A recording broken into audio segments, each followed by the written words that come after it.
Paradigm is nothing but a multitude of habits. They're programmed into your subconscious mind that control your behavior. It's got nothing to do with how smart you are.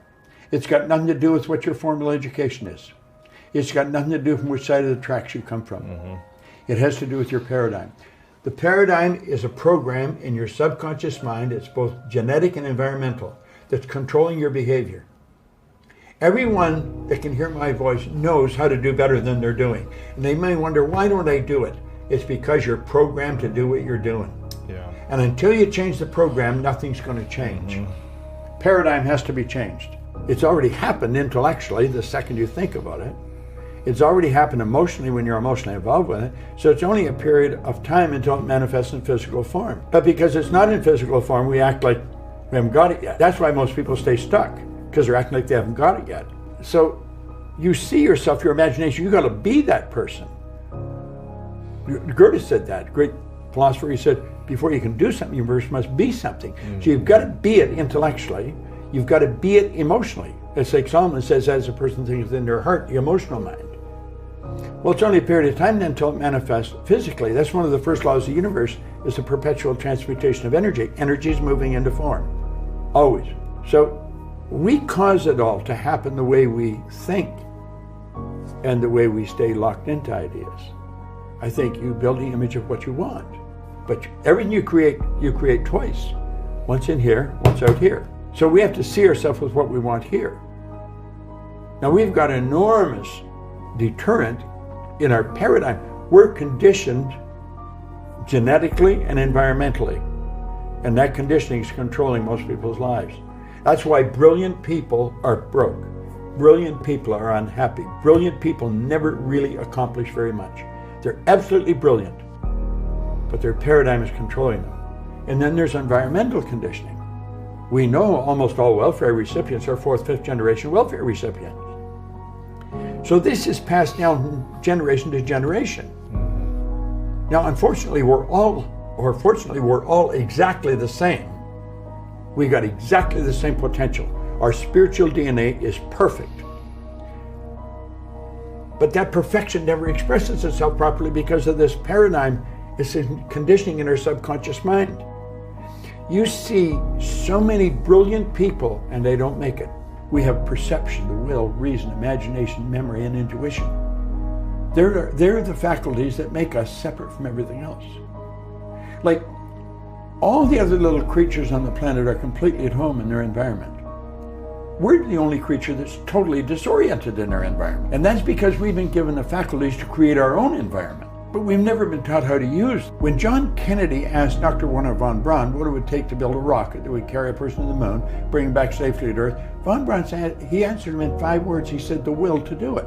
Many people would hear that and don't really understand what he said. The ability to hold that picture on the screen of your mind and nothing else. Because the will is what gives you the ability to concentrate. Energy flows to and through you. Through concentration, you increase the amplitude of vibration when the energy leaves you. That's how absentee healing's done, through the will. You know, a practitioner will hold the idea, and they'll have the subject relax, be very quiet. They transfer that thought right into the person's subjective mind. Because your intuition's a mental faculty that picks up vibration and translates it in your mind. It's through intuition that you get answers to your question. Like you asked a question, the opposite side of question is an answer. It's the equal and opposite side. So our answer comes with our question, but we're not tuned in to pick it up. You know, like every question is an answer. Well, the imagination, of course, it's everything. So you get these higher faculties and you get using them, and I started to learn how to use these. And I started to see that we've got so much going for us that we never hear about. School doesn't teach us. Our parents don't teach us. You go to work for a company, they don't teach you. So the odds of learning it are really slim, you know. And it's the reason there's so few people that really are successful in life. There's all kinds of material around on success. My goodness, there's more around today than there's ever been. Concentration increases amplitude of vibration. There's a power flowing to and through us all the time. It never stops. You can photograph the energy leaving the body. Well, concentration increases it, makes it more powerful. So whatever you concentrate on, you're giving more energy to. Emerson said the only thing can grow is the thing you give energy to. So as you start to learn how to utilize these higher faculties, you start to learn how to improve the quality of your life. And you start to see why you're God's highest form of creation. Intuition is a feeling that you pick up. Intuition reads feeling. Feeling is conscious awareness of vibration. So you're reading vibration. Vibration is a natural law of the universe. Like your body vibrates. Come to a rather strange fact. We tend to minimize the things we can do, the goals we can accomplish, and for some equally strange reason, we think other people can accomplish things that we cannot. If I want to be free, I gotta be. And I was watching him and thinking, my God, this guy's so good. If only I could do that. I could never do that. All of a sudden, that record of Earl started to play in my head. Now right here, we come to a rather strange fact. We tend to minimize the things we can do, the goals we can accomplish. And I thought, damn, that's what Earl means. The paradigm can only be changed one of two ways. One is an emotional impact and repetition, constant spaced repetition. So you take this affirmation of thing I want to change, and you've got to keep repeating it to yourself. You've got to keep seeing it through the repetition of it. Pretty soon it becomes fixed in your mind. Then the thing you're afraid of becomes a habit. You just automatically do it. Yeah. Like there's things you do automatically today that you don't even give a thought to. Yeah. But at one time you're afraid to do it. Sure. So I think that's how you keep changing. Thought is a very powerful. Thought is the preamble to everything. You think on frequencies. Now this has to do with goals. When you set a goal, you have to flip your brain onto the frequency that the good that you desire or that you need for that goal is there. So most people don't make the decision because they don't know how to get it. You don't have to know how to get it. That's why von Braun said when Kennedy asked him how to get to the moon, the will to do it. You're going to make the decision. You don't make the decision when you've got enough money or when you've got all the resources. You make the decision.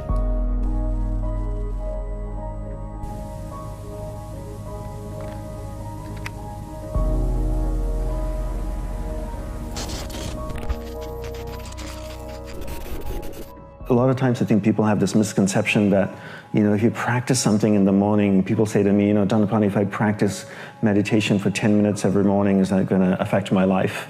Yes, but what are you doing the remaining 23 hours and 50 minutes? If you're doing things that counteract what you're doing in the morning, then it doesn't help. If you exercise for 10 minutes in the morning and the rest of the day you're eating, fish and chips and drinking beer and pizza, laying on the couch, it's not going to help. So the people I work with have kind of changed over the years. And I would say in the last 2-3 years, the people I worked with, what they really want to know is I think they've come to the realization that they know very little about the mind. They're experts in their areas, but they know very little about the mind, and they really want to understand the mind better so that they can leverage their mind to be even better at what they do. All of them want to leverage themselves better, and they feel like they have a lack of understanding of how their mind works. So two things here, Ryan. One is wanting a quick fix to learning. I spoke yesterday in Munich to a group of entrepreneurs, and one guy asked me, so is there a quick fix to having more energy in life? I'm like, there's no quick fix in life. That's the first thing you have to understand. And I think technology trains us to think they're quick fixes. So I can go on my phone. I live in New York City. Last week, I went on Amazon, ordered something at 10:30 at night, and the next morning at 8 o'clock in the morning, FedEx buzzed my door and it was there. It's crazy, right? So I can get things instantaneously through technology, and then because we're so trained to getting things as soon as we want them, that we apply that to our life. And we think that, we can change overnight, and then people out there selling hacks. There's this hack, there's that hack, how are we gonna hack this, how are we gonna hack business, how are we gonna hack the mind, how are we gonna hack the body? But it doesn't work that way. You have a child, and your child is growing slowly and learning slowly. There's no way to hack your child.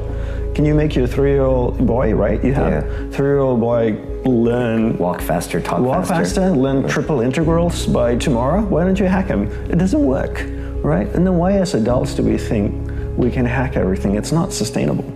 And then the other thing about being a teacher is that that's another thing that's being sold out there. Besides hacking, it's like, let me certify you to be a yoga teacher. Let me certify you to be a life coach. I know you're 19 years old and you've never had any experiences in life, nor have you achieved anything that pushed you beyond the limits of your imagination. But let me certify you as a life coach after a 3-day weekend program. And I think when you go with the idea that I'm going to learn something and then take that content and teach it, you never really learn. When I went to the monastery and to learn from my guru, I went purely to be a student. First of all, I went there with the knowledge that I knew nothing. I wanted to learn from him, and then once I learned from him, my goal was to strive to implement everything as best as possible. I have zero intent to teach, right? And I feel when you take that approach, you learn the best. And some of the people that I work with purely have that approach. They have zero intention to teach. They just really want to learn. And so when you go there with that intention, then you learn really well. Like we were chatting earlier, if someone wants to learn martial arts, they want to learn the quick swirl 360 kung fu kick in the air or something. No one wants to go and do the hard work. And that's all about the quick fix. How can I get from A to B as quickly as possible? And it's not only about training the body, it's about training the mind too, right? The mind needs to adjust, and the mind is like a muscle. It needs to reshape itself to be able to take on a new way of thinking and a new way of behaving, and progressively hold that new shape. And that only comes through repetition and patience and slow, hard work of doing the same thing over and over again. And I think so many teachers out there are selling quick fixes, and because they have never been trained themselves properly, so they've got a quick fix learning to get from A to B, so then they go and teach a quick way to get from A to B. They don't understand this old traditional path of slowly learning and developing yourself over a period of time is what really creates mastery in a certain level. You get used to being comfortable. And that's the problem, right? You stay in an apartment for long enough, you stay in a city for long enough, you're comfortable, you know where to go buy your milk, your bread, your surroundings, you get comfortable, you get used to it. And one of the biggest teachings he taught me is about awareness in the mind. You're not the mind, rather you're pure awareness traveling through different areas of the mind. And your goal is to take your awareness from your conscious mind, move it through the conscious mind, through the subconscious, into the superconscious areas of the mind, which is the most refined areas of your mind to experience deeper inner states and ultimately self-realization, God-realization. But awareness travels in the mind, but when you get stuck physically in a certain place and you get used to your surroundings and your comforts, your external environment is a reflection of how your awareness is working in your mind. That means your awareness is stuck in a particular area of the mind, because there's really no separation between your inner state and your outer state. And what he was teaching me is that by moving me around, making sure I never got comfortable long enough one place to stay attached, he was teaching me that to not allow my awareness to get stuck in a particular area of mind and in a particular area of the mind and stay in a rut, and that I could actually break my awareness free from a particular area of the mind, really grab hold of it and take it deep within myself and experience deeper states of mind. And right, if you go on most people's timelines, a lot of people's timeline, it's amazing. You can scroll through and it's just 1,000 posts, and it's 999 pictures of themselves, selfies. And I think social media has made people extremely selfish, and all people think about is themselves. Here's what I'm doing, look at me here, look at me there.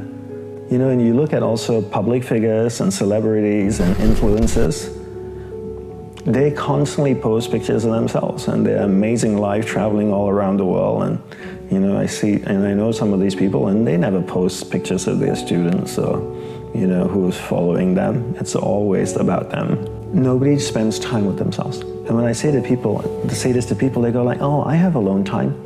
Every evening when I walk my dog for half an hour, that's my alone time. And you're like, no, that's walking your dog.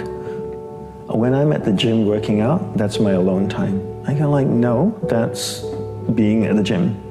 Alone time is you sitting down in a chair at home or on the floor, cross-legged, no music, no journal, no podcast, your eyes closed, and spending time in contemplation and reflection. Not meditation, but in actual reflection and really having a conversation with yourself, the same way we're having a conversation, getting to know each other and each other's opinions and thoughts. You have a conversation with yourself, and people don't do that, right? They don't spend any time doing that, and if you don't spend any time doing that, how would you know what's important in your life, where are you struggling, and what you need to focus on next, and what you need to work on?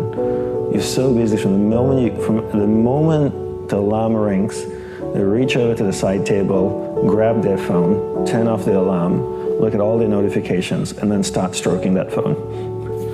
This is how people get pleasure in the morning, stroking their phone. And then every 10 years, someone has a quote-unquote midlife crisis when they realize that they're living a life that they've never contemplated, they've never planned, they're not connected with, right? And then that's kind of life. And then you're on your deathbed looking back saying, what did I do? Why did I value these things? And they're wondering why, and it's because they never spent the time in solitude with themselves. Do the work now so you can spend the rest of your life living a life that's in alignment with your purpose.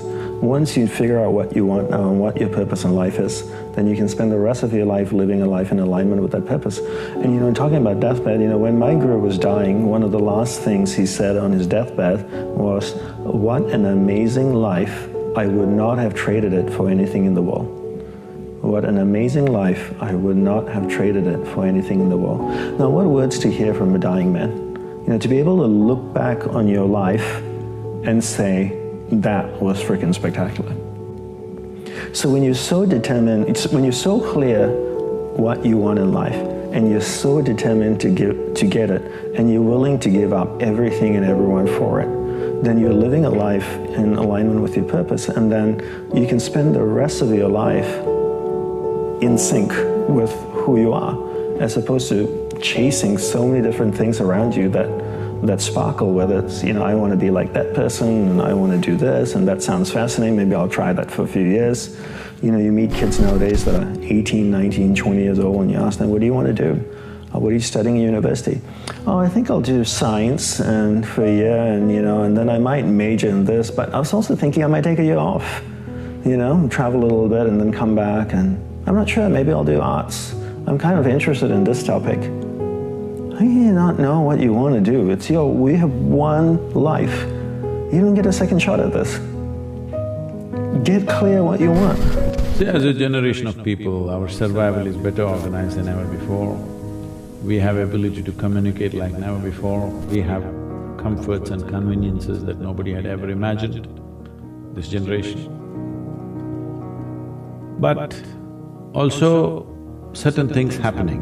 One thing is, there are more people on the planet today thinking for themselves than ever before.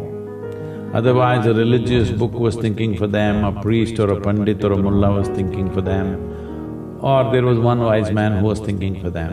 Now, for the first time, a huge, massive number of people are thinking for themselves. Well, you can debate always whether they're thinking right or wrong, all that thing, but at least they're thinking.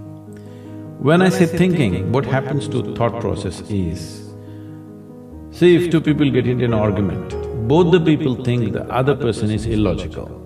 That means in their mind, there is a certain logical pattern. However illogical somebody may seem to you, in his mind he has his own logical pattern.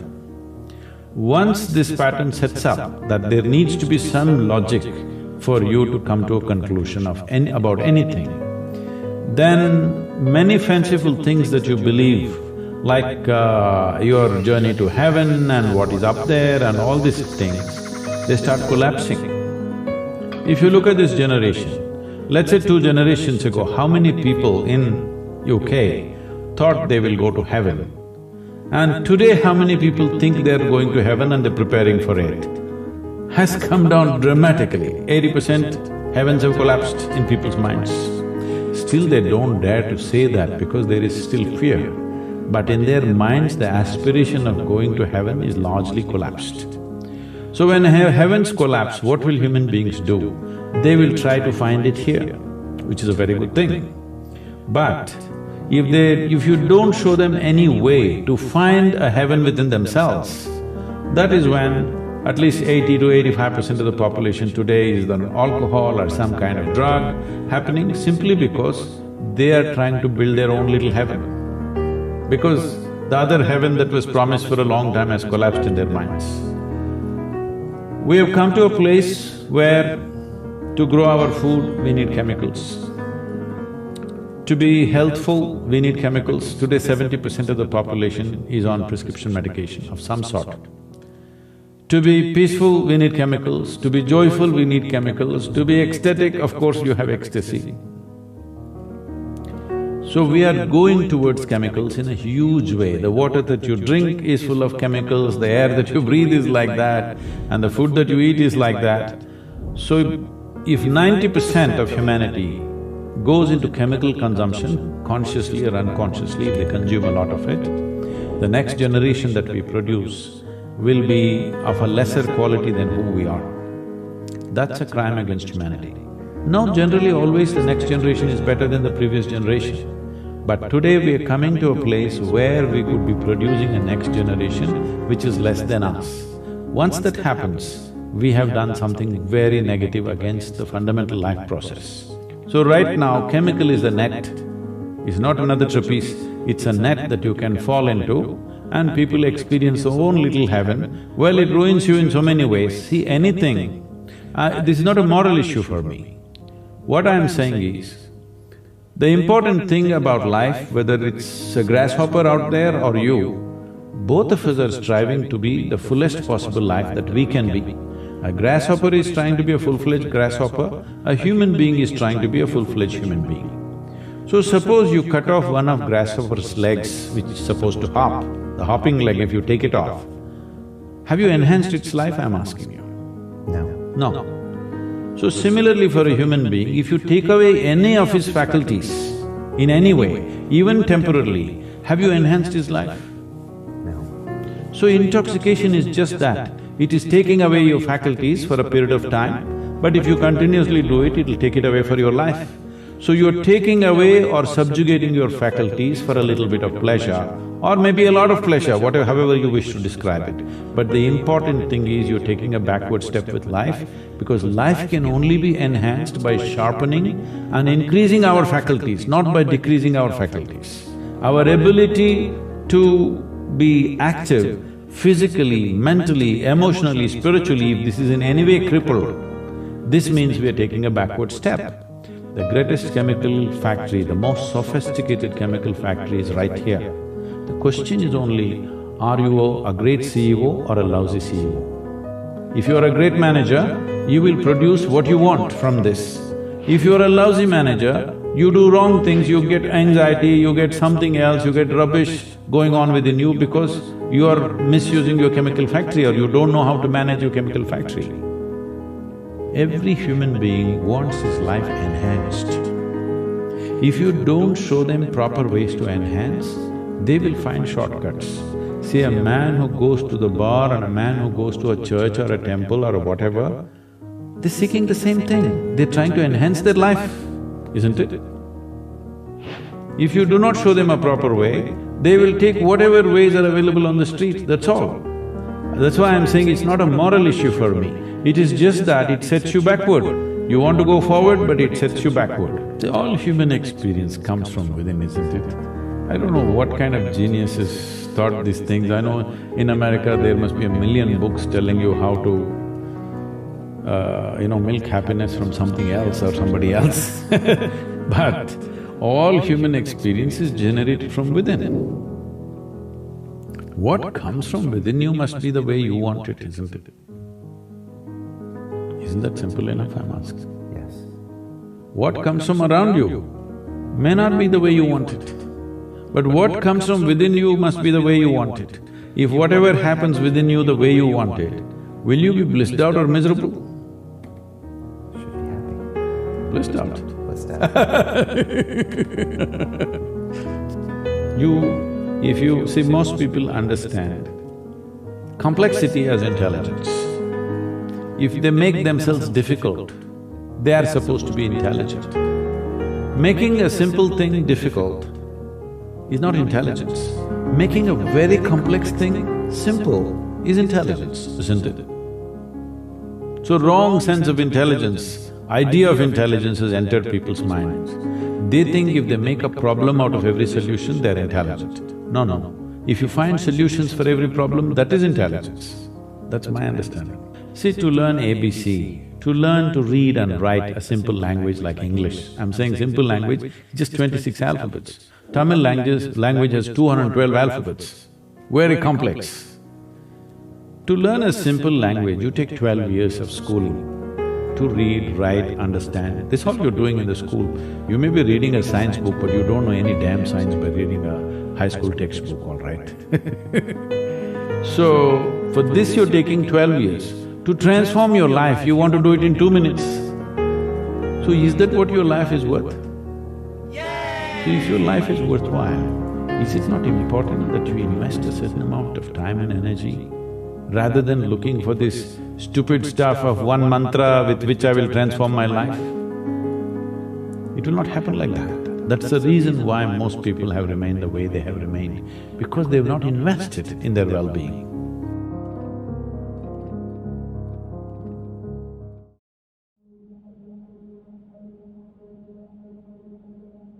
The cost of your good habits is in the present, and the cost of your bad habits is in the future. Your outcomes in life are often a lagging measure of your habits. Your bank account is a lagging measure of your financial habits. Your weight is a lagging measure of your eating habits. Your knowledge is a lagging measure of your learning and reading habits. We think the thing that needs to change is the bank account or the test score or the number on the scale, but actually the thing that needs to change are the habits that precede those outcomes. That your habits reinforce a particular identity. Every action you take is kind of like a vote for the type of person you want to become. And if you can master the right actions, if you can master the right habits, then you can start to cast votes for this new identity, this desired person that you want to be. I think that's one of the reasons why small habits matter so much. They don't necessarily transform your life overnight. Doing one push-up does not transform your body, but it does cast a vote for being the type of person who doesn't miss workouts. The real goal is not to run a marathon, the goal is to become a runner. The goal is not to write a book, the goal is to become a writer. Because once you've adopted that identity, you're really not even pursuing behavior change anymore. You're just kind of acting in alignment with the type of person you already see yourself to be. If we're going to be building habits anyway, then it makes more sense to be able to understand how they work and how to structure them so that you can be the architect of your habits rather than the victim of them. A goal is focused on the outcome.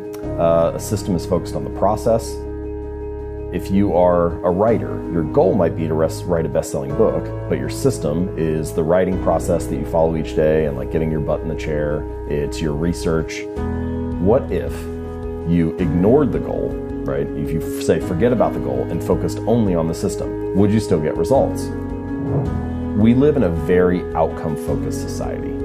Things are only news stories or shared on social media once they are a result. So the results of success are very visible and easy to view. Like, what is the difference between eating a burger and fries for lunch or eating a salad? Not a whole lot on any given day. Your body looks basically the same in the mirror. The scale hasn't really changed. It's really easy to dismiss it in your mind and say, oh, this is kind of insignificant. But, you know, you turn around 2 or 5 or 10 years later and you realize, oh wow, those daily choices really did add up. It's just much harder to see on a granular basis.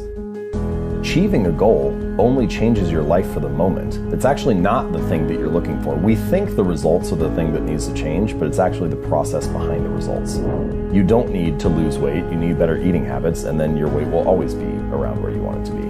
You don't need more money, you just need better financial habits, and then you'll always have enough money to manage the thing that comes up.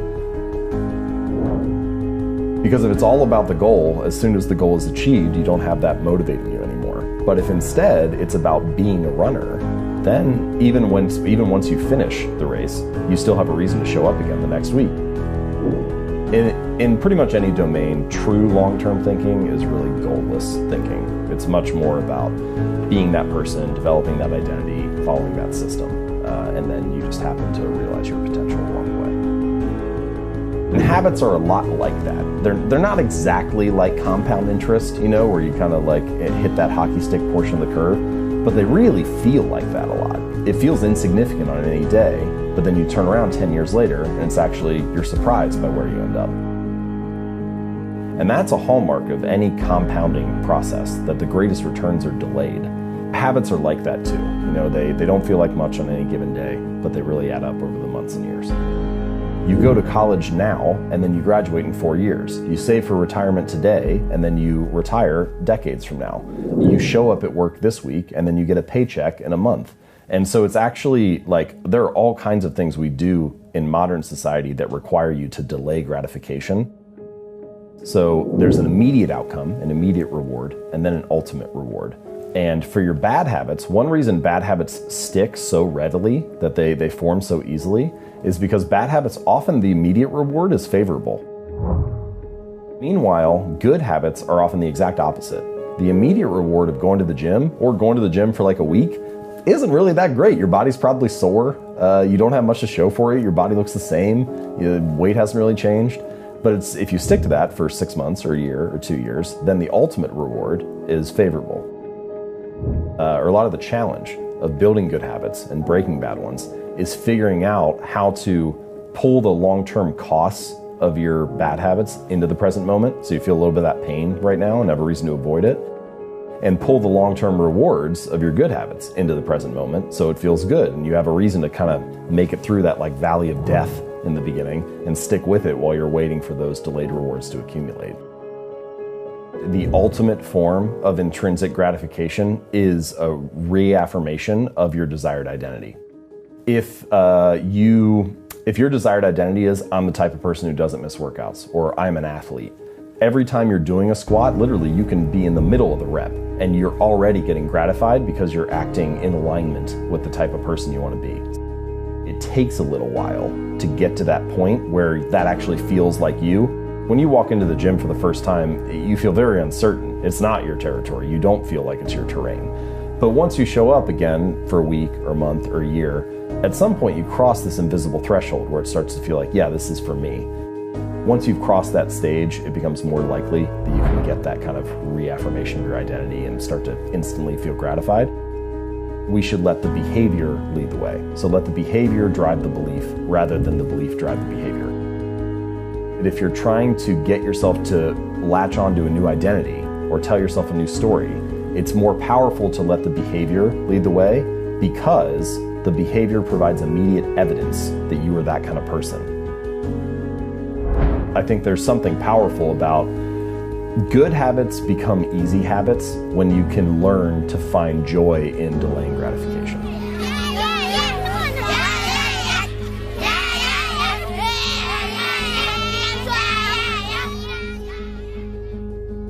Being the most connected generation in the history of mankind has its upsides, but it also comes with real invisible problems. And we've grown up aspiring to be our idols. And that's dangerous. I mean, aspiring to achieve great things is fine, but aspiring to be our idols is dangerous. It's dangerous to want to be someone you're not.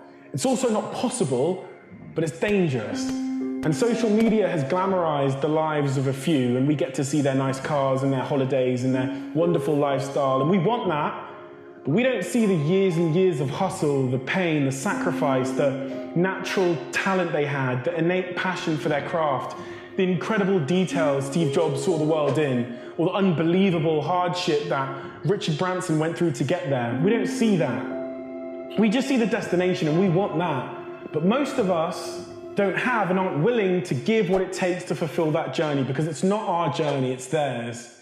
You're not passionate about typography or art or design, but you want to be Steve Jobs. You're not Steve Jobs, you're you. We are the generation that has confused admiration with aspiration, and we'll never find our own happiness until we accept that we can't have anyone else's life but our own. And if we realize this and focus on our own, then our life will be more than enough. You know, young men want to be Mark Zuckerberg because they admire him. But the crazy irony is we admire him because his life was unlike others. He didn't try to be like others.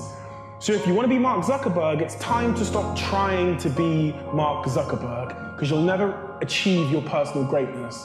Our idols did not follow in the footsteps of their heroes. There was no Bill Gates for Bill Gates to emulate. He had to carve out his own path to find his own greatness. Each of our idols have uniqueness as their power. They had the conviction to disagree, the confidence to persevere, and the braveness to go against the status quo instead of embracing it. We celebrate their individuality and their lack of conformity, and the audacity of their strong beliefs that black was equal to white, or their vision for a pocket computer, or a more connected world, or a driverless car, or a personal spaceship that could go to Mars. These ideas could only come from people who did not follow in the footsteps of others. So my advice to my generation is, don't aspire to be your hero. Stop trying to mimic what you see them doing. Strive to be yourself. Visionaries are not to be imitated. They are to be admired.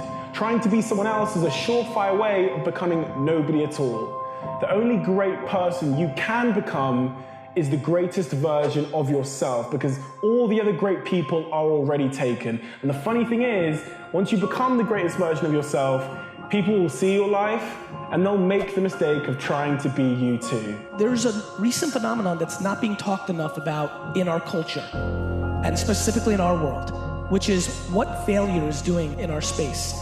And, we're sweeping under the rug a couple of the suicides in our space. We're sweeping under the rug the heavy depression and alcohol use. We're sweeping things under the rug. We want to show all the hoopla. I hate what's going on Instagram right now. Everybody living their fake life, putting up pictures of baby giraffes and hot chicks and $50,000 cash on a bed and a boat, and painting a lifestyle that is not realistic. I want to have this conversation because there is a level of talent here, and what we need to all be doing is figuring out what we're best at and going all in on that. Defining your goals, defining what the life you're trying to build is, and having a real model for what you're doing. And for me, I tried to be very clear about what I'm trying to accomplish to myself. If you're doing this thing because it means something to you and you know exactly what success looks like for you, it's nice because then you're not as distracted by the fact that so-and-so is posting photos of them surrounded by $100 bills on Instagram or on a yacht in Ibiza or whatever. You want to make sure that you're not comparing yourself to other people. You want to compare yourself against the progress you've made, because look, some people are freaks. You know what I mean? Some people are just way better than you, and they're always going to be better than you, and they're not going to have to work as hard as you. So it's if you're comparing yourself to them or just mimicking them, that's not the right approach. Everyone has their demons. It doesn't matter if they're the richest person or the most successful or the most good looking. There's some battle I feel we're always facing. It's hard to just be I've got it all figured out in all areas of my life. The people who you feel have it most figured out are probably struggling the deepest. Thou knowest the man, thou knowest not his wrestling. Because you don't know what each person is wrestling with inside. You don't know if that beautiful celebrity is wrestling with an eating disorder. You don't know if that guy who seems like he has a happy family is miserable and cheats on his wife. You don't know if that person who sold millions of albums feels like a failure because their parents never told them they loved them. You don't know what people are struggling with, and it's you can't compare yourself to them because you don't know what it costs them. The world is indifferent to you and I, right? The world is not only indifferent to our personal goals, the world doesn't even care about the human race, right? We could all be wiped out by a volcano tomorrow, right? So it's that we are a very small piece of a complex universe, and the result is that things don't go the way we want them to go. So I think those are the external obstacles. Then we put on top of that struggles with addiction, or struggles with self-worth, or struggles with other people. We add to that things that make an extraordinarily difficult thing even more difficult. Yeah. And we don't even know it.